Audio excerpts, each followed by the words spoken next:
الحمد لله رب العالمين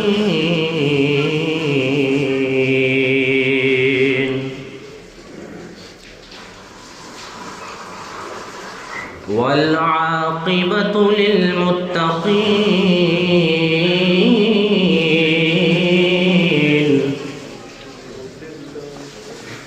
الصلاة والسلام على أشرف الأنبياء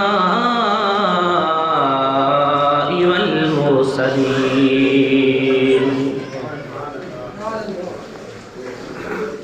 الصلاة والسلام على سيد الأنبياء والمرسلين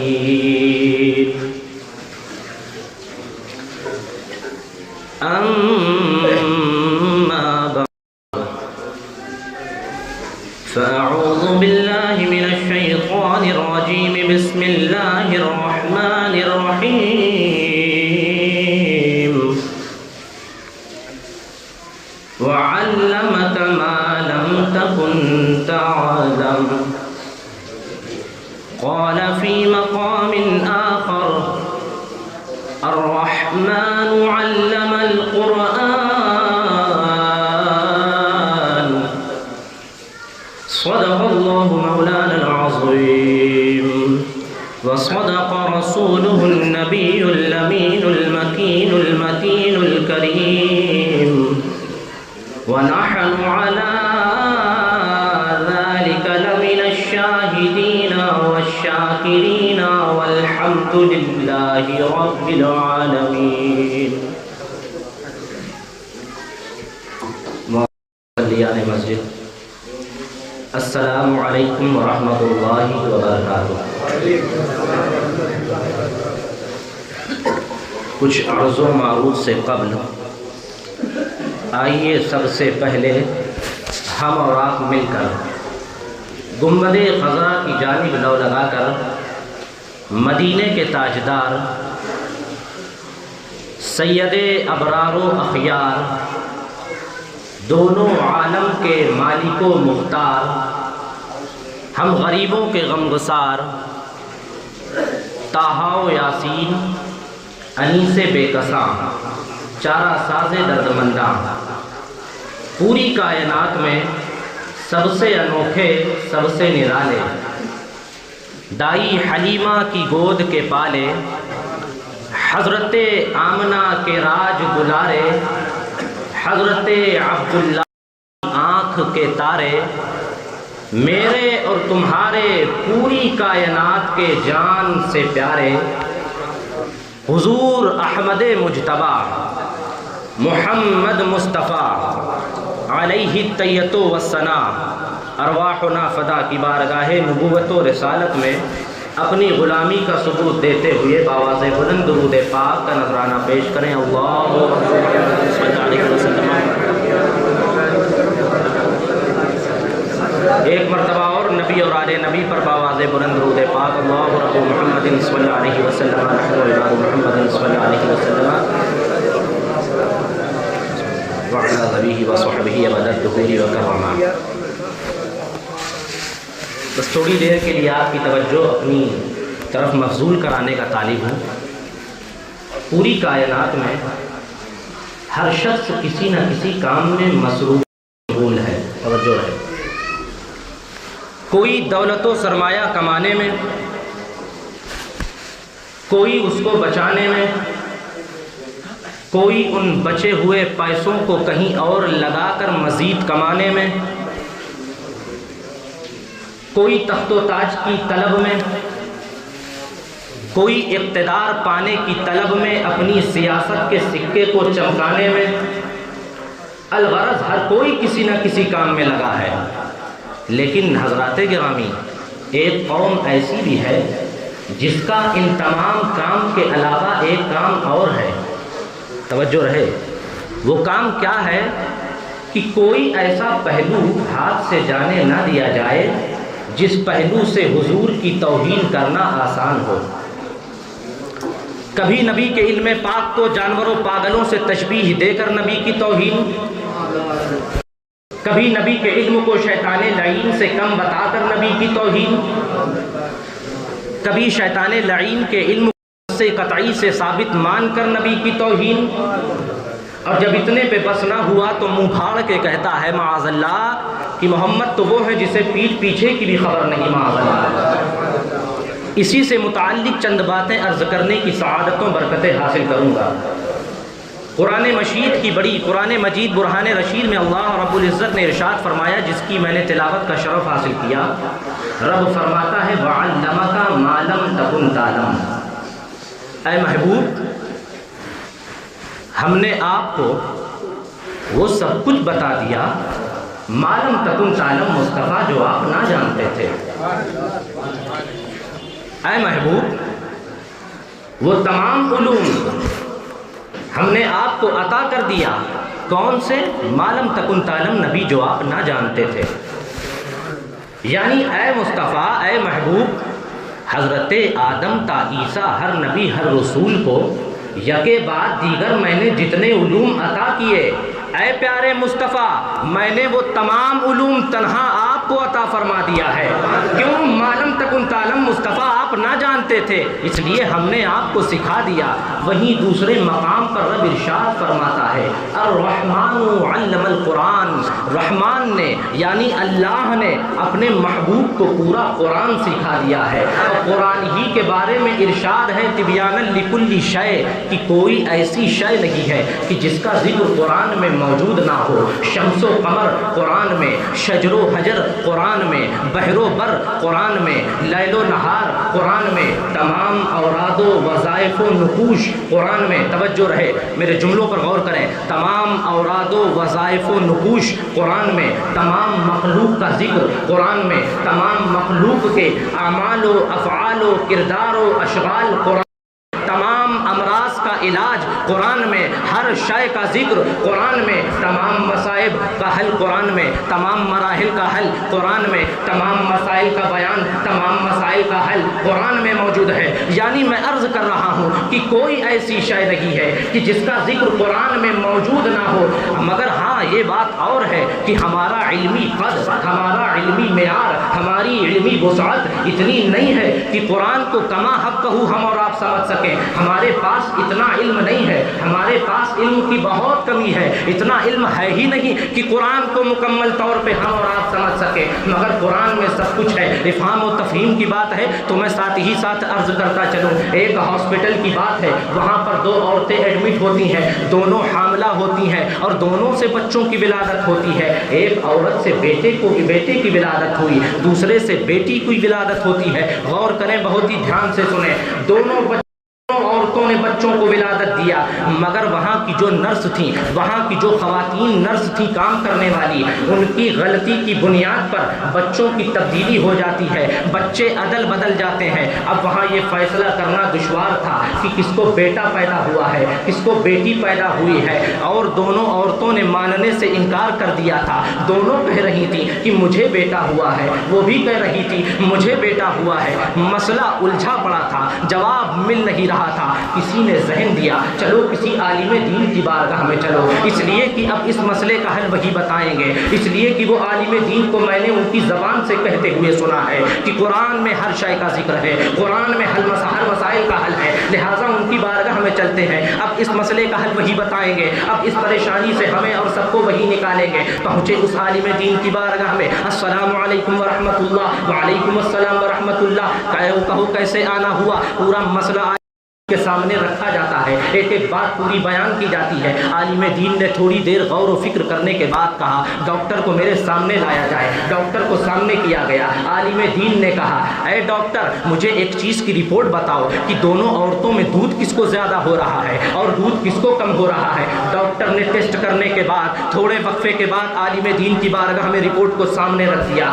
اور بیان کیا کہ فلاں عورت کو دودھ زیادہ ہو رہا ہے دوسرے کے مقابلے میں، اور دوسری عورت کو دودھ کم ہو رہا ہے پہلے کے مقابلے میں. اتنا سننا تھا مسلمانوں. اس عالم دین کا جواب سنو. اس عالم دین نے فرمایا ارے سنو سنو, جس کو زیادہ دودھ ہو رہا ہے اس کو بیٹا پیدا ہوا ہے, جس کو کم دودھ ہوا ہے اس کو بیٹی پیدا ہوئی ہے. پورا ہاسپٹل, ساری نرسیں, سارے ڈاکٹر, پورے ہاسپٹل کا مجمع اس عالم دین کی طرف بڑی حیران کن نگاہوں سے, بڑی متعجب نگاہوں سے ٹکٹکی باندھ کر دیکھ رہے تھے. گویا پوچھنا چاہ رہے ہو اے عالم دین, اے مولانا صاحب, اے حضرت, آپ نے یہ جواب کیسے دے دیا, آپ نے یہ کیسے فیصلہ کر دیا, ایک ہی لفظ میں آپ نے کیسے بیان کر دیا کہ جس کو زیادہ دودھ ہے اس کو بیٹا پیدا ہوا ہے, جس کو کم دودھ ہے اس کو بیٹی پیدا ہوئی ہے. اس عالم دین نے کہا یہ میں نے اپنے گھر کی کتاب سے نہیں کلام اللہ سے بتایا ہے. اللہ کا ارشاد ہے کہ بیٹوں کا 2 حصہ ہے, بیٹیوں کا 1 حصہ ہے,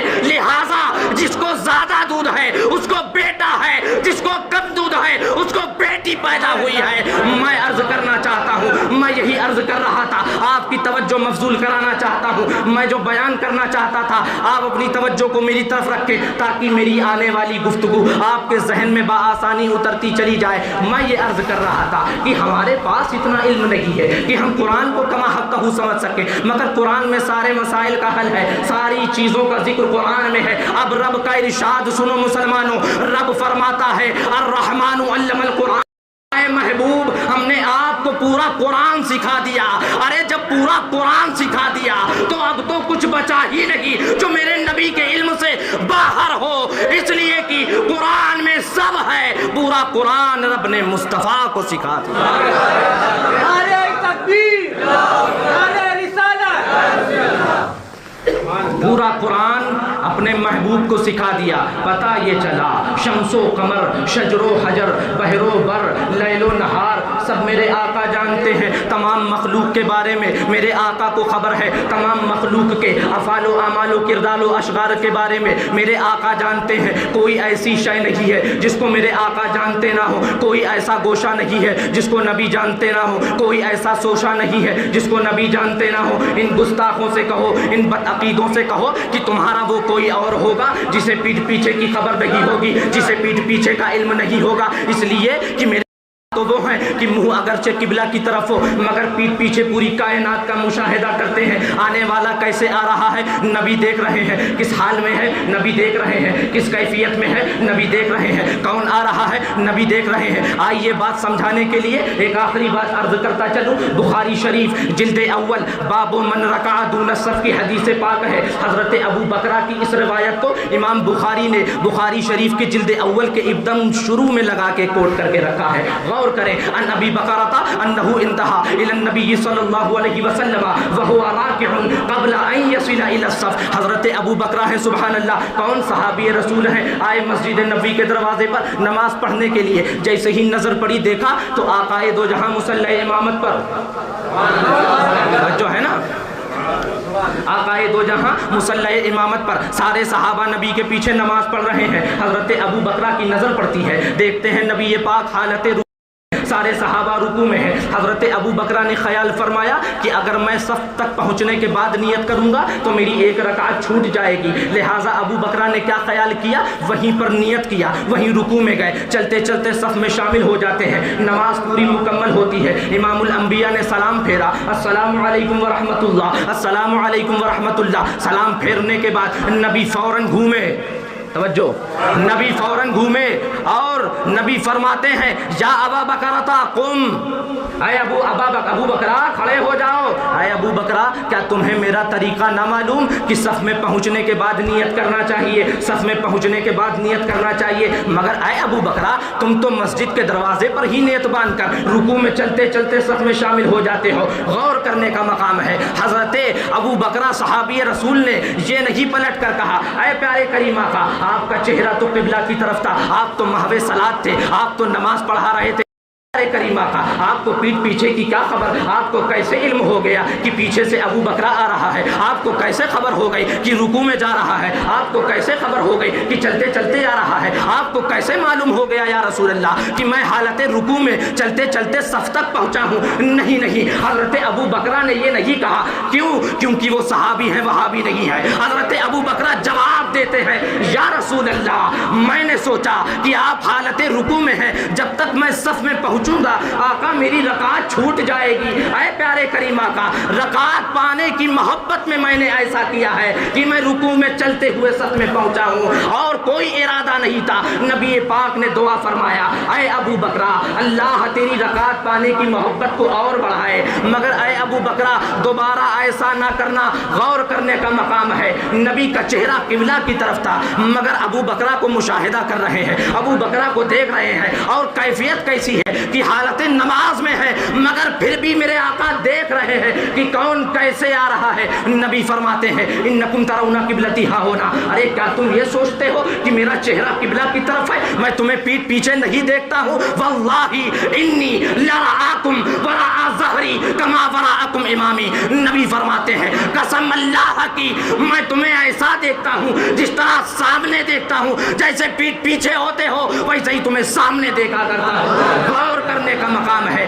یہاں پر واو قسمیہ کے لیے آیا ہے. نبی کو قسم کھانے کی کیا ضرورت ہے؟ نبی کس کو ثابت کرے گا قسم کھا کے؟ مگر نبی کو معلوم ہے ان گستاخوں کی گستاخیاں بھی میرے آقا سے پوشیدہ نہیں ہے. معلوم ہے کون ان کی توہین کر رہا ہے، کون ان کے نام پر مرنے مٹنے کا جذبہ رکھتا ہے.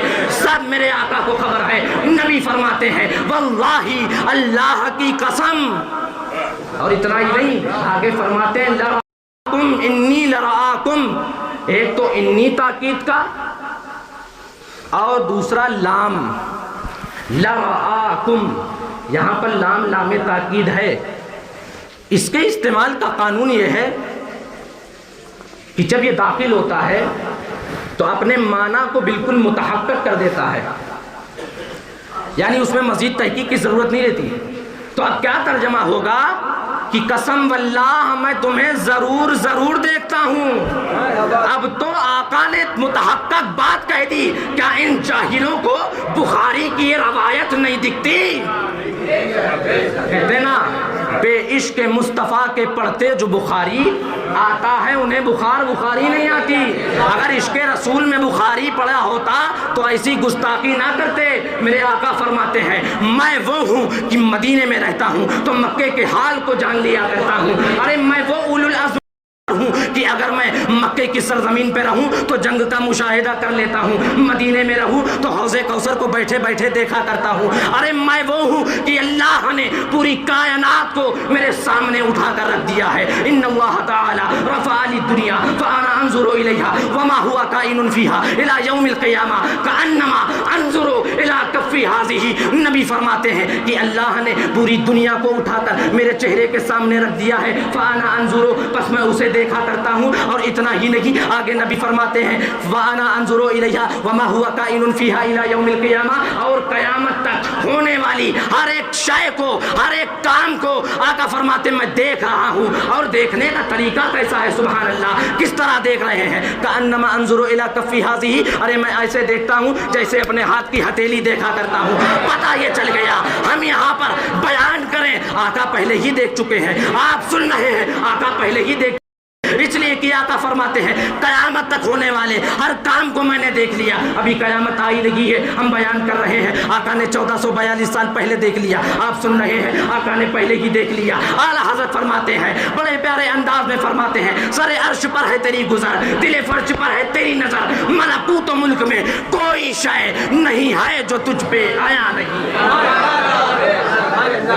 ایک شعر اور پڑھتا چلوں. اور کوئی غیب کیا تم سے نہا ہو بھلا. آپ بھی پڑھیں اور کوئی غیب کیا تم سے نہا ہو بھلا. جب نہ خدا ہی چھپا تم پہ کروڑوں درود. استغفر اللہ الذی لا الہ الا هو الحی القیوم واتوب الیہ وما علینا الا البلاغ. السلام علیکم. سنتیں پڑھ لیں.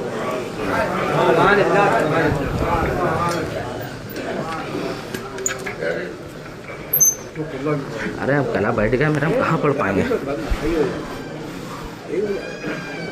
بالکل گرم ہو گیا. نہیں گلا ارے یار گلا درد کرنے لگا میرا الگ سوٹ یار تھوڑا سا آ جائیے خالی صاحب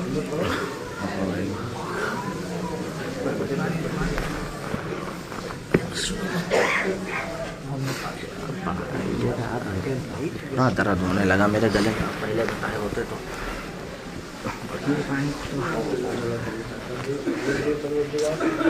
بڑا درد کر رہا ہے میرا ہاتھ آپ کا لگ طاقت نہیں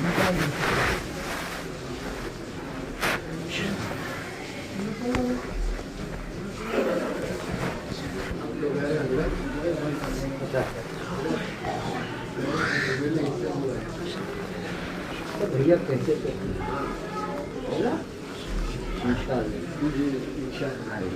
تکلیف زیادہ ہو رہی ہے میں ان کو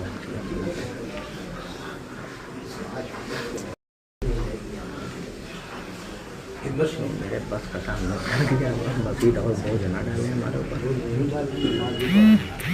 مل جاؤ نمازی کو ہمیں چھوڑ رہے ہیں